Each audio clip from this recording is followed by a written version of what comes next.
work so you can play. Hey gamers, Kyle here again with MiniWarGaming, and this time I'm here to show you a video of me painting the interior of my Chaos Warhound Titan. After going over the entire model using Army Painter's Plate Mail Primer, I used a heavy wash of Games Workshop Bad Ab Black to bring out the edges between the steel panels.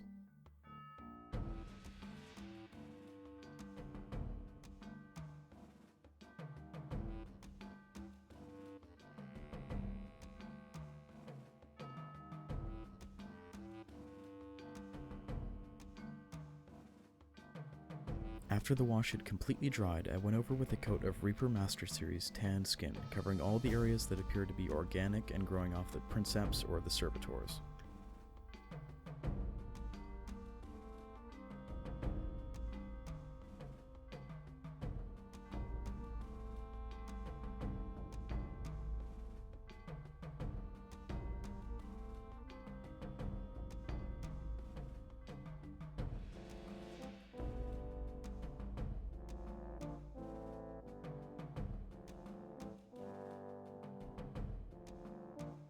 I then went over the exposed bones and skulls of the crew using Reaper Master Series Yellowed Bone.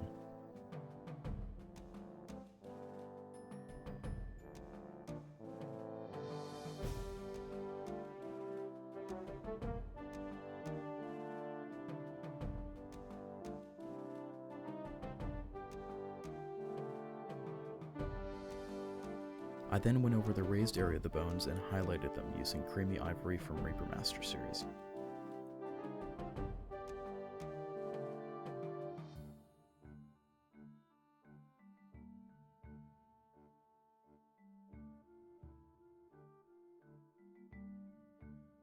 After that, I went over the cloth areas of the crew and painted them using Red Gore from Games Workshop, and then coated them also using a wash of Bad Ab Black.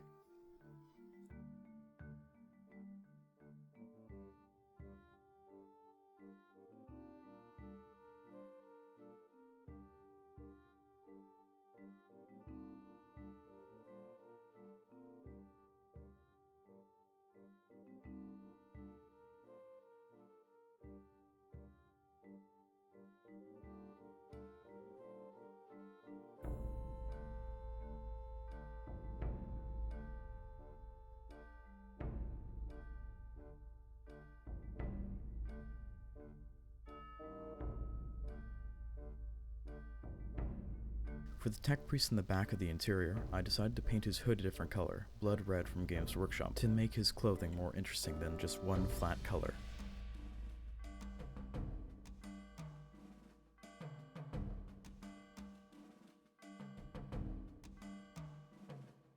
I then went through the model and painted areas such as the armor of the crew, certain areas of instrumentation, and some symbols on the walls using Vallejo Old Gold.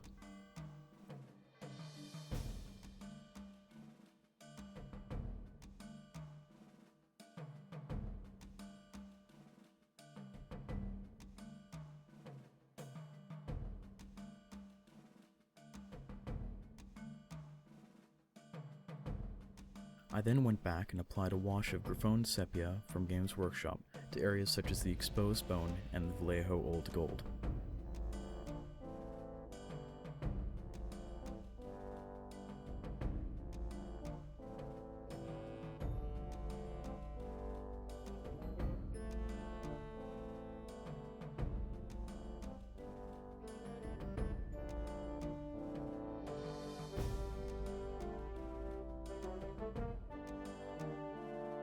After that was dry, I went back with Tamiya Clear Red and painted on all the fleshed areas I had painted previously. I also painted on the floors where blood would have reasonably pooled.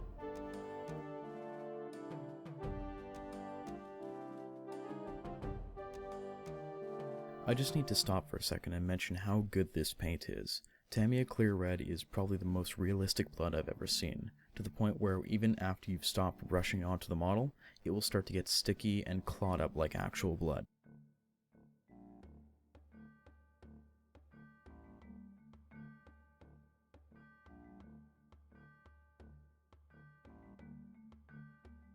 After the clear red was fully dried, I then went back and mixed more clear red with some black ink, I used this to paint into the areas where blood would have pooled and congealed and started to dry up.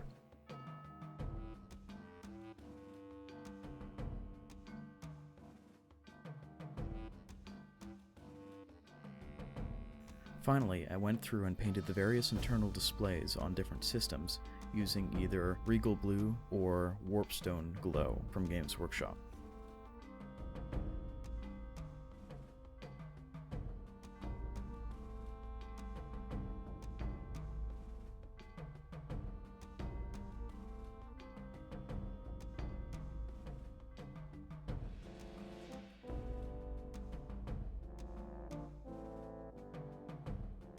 The last step was just adding the details onto these displays, meaning either a heart rate monitor or perhaps a radar sensor. I did these both using Games Workshop Skull White.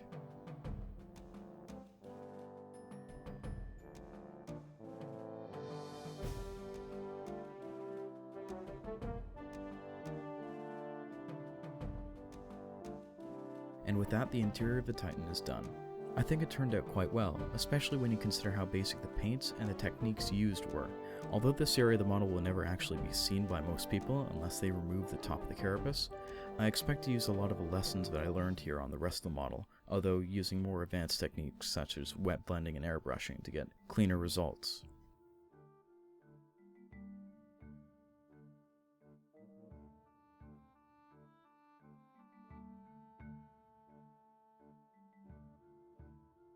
Anyway, I hope you enjoyed the video and maybe even saw something that you might use on one of your own models one day. During the time between when I was filming videos, I was actually able to work with and eventually settle upon a theme for my Mercenaries Pirate Army. Here's an example of the theme.